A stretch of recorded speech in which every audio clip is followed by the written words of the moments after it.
कधी महापूर आला की त्यांना त्यांचं अपयश झाकायचं असेल तर आलमट्टी एक त्यांनी हे करून विलन आयुक्ताचा मग सांगलीच जाते ना, तुम्ही असं कसं म्हणताय? असं कसं म्हणतोय आम्ही? सांगलीच कुठं पाणी, गणपतीच्या काही तिकडं विश्रामबागकडे कुठं पाणी जातं? नाही नाही, सगळा इकडचा भाग नदीतच पाणी जायला लागला. स्टँड पासून त्या झुलेलाल चौकात असा तो काय यायला लागला.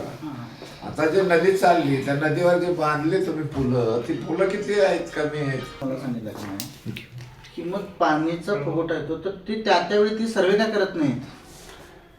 ते जे पाणी वाहून जायला पाहिजे ते जात नाही आहे. मला सांगा, सांगलीपासून वजावाडीला नरसोबाच्या वाडीतनं पुढे गेलं की 10 किलोमीटरवर कर्नाटक सुरू होते. आता तिथून पलीकडं आलमट्टी पर्यंत 200 किलोमीटर.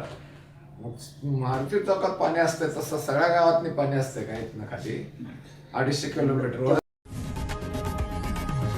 लोकशाही मराठी ऐका, पहा, जागरूक रहा.